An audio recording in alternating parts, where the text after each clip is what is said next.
Assalamualaikum warahmatullahi wabarakatuh. Perkenalkan, nama saya Soleha Fatimatul Hasanah, mahasiswa Prodi Ilmu Al-Quran dan Tafsir Fakultas Usuluddin dan Humaniora UIN Wali Songo Semarang.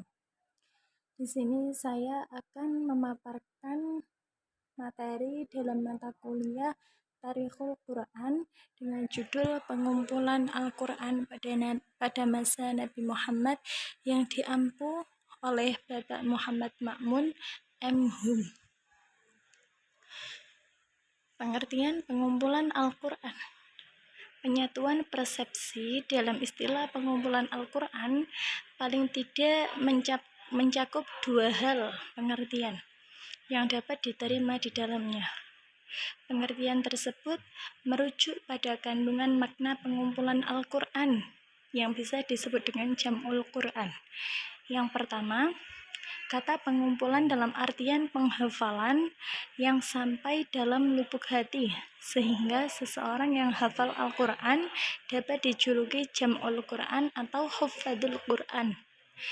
Dan yang kedua, kata pengumpulan dalam artian penulisan, yaitu penghimpunan seluruh Al-Quran dalam bentuk tulisan yang terpisah dari setiap ayat dan surah, atau hanya mengatur susunan ayat Al-Quran dan surah di dalam beberapa mushaf saja dan disatukan kembali sehingga jadilah suatu koleksi yang berisi rangkuman semua surah yang awalnya telah disusun satu persatu.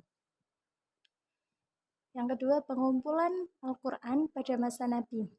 Pada masa Nabi ini ada dua cara pengumpulan Al-Quran. Yang pertama yaitu pengumpulan Al-Quran dengan cara hafalan. Pengumpulan Al-Quran dengan cara seperti ini dijalankan oleh Rasulullah SAW beserta para sahabat. Cara penghafalan tersebut ini sangatlah penting, mengingat Al-Quran merupakan kalamullah yang diturunkan melalui malaikat Jibril kepada Nabi Muhammad yang memiliki sifat ummi, yaitu tidak bisa membaca dan menulis, dan Nabi Muhammad tersebut berjuang di tengah kaum-kaum yang bersifat ummi juga.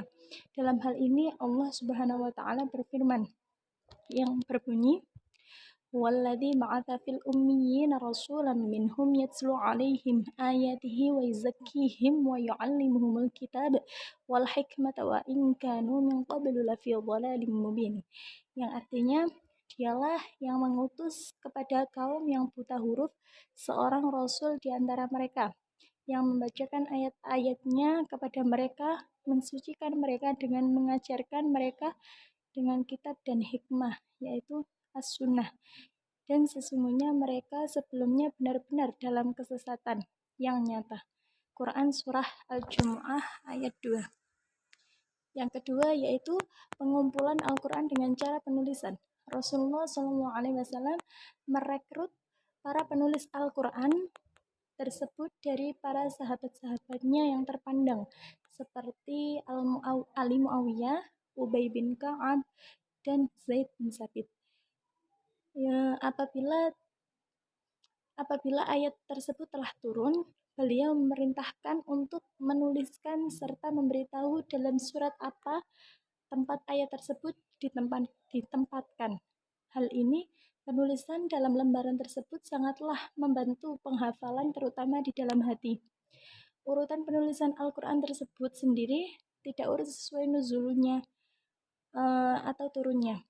Akan tetapi, setiap ayat yang diturunkan dituliskan di tempat sesuai arahan Nabi Muhammad SAW.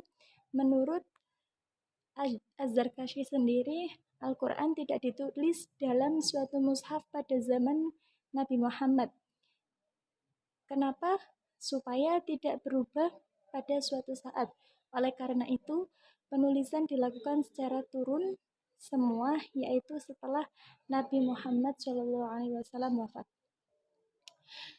Kesimpulan yang dapat diambil yaitu penyatuan persepsi dalam istilah pengumpulan Al-Quran paling tidak menyakup dua pengertian yang dapat diterima di dalamnya.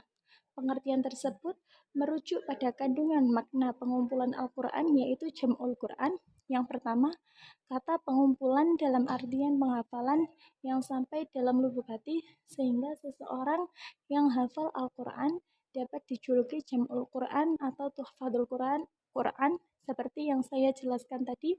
Dan yang kedua, kata pengumpulan dalam artian penulisan yaitu penghimpunan seluruh Al-Quran dalam bentuk tulisan yang terpisah dari setiap ayat dan surah, atau hanya mengatur susunan ayat Al-Quran dan surah di dalam beberapa mushaf saja dan disatukan sehingga jadilah suatu koleksi yang berisi rangkuman semua surah yang awalnya telah disusun satu persatu.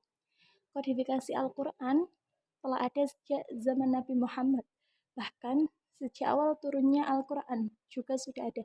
Hal ini dapat diketahui bahwa Al-Quran diwahyukan secara berangsur-angsur. Setiap kali setelah menerima wahyu, Nabi Muhammad SAW langsung membacakannya di depan para sahabat beliau karena beliau telah diperintahkan untuk mengajarkan Al-Quran itu sendiri kepada mereka-mereka, yaitu sahabat-sahabat Rasulullah. Pada periode Rasulullah ada dua cara pengumpulan Al-Quran seperti yang saya sebutkan tadi, yaitu pengumpulan dengan cara hafalan dan pengumpulan dengan cara penulisan. Cukup sekian, terima kasih. Apabila ada salah kata, mohon dimaafkan. Wabillahi taufiq wal hidayah.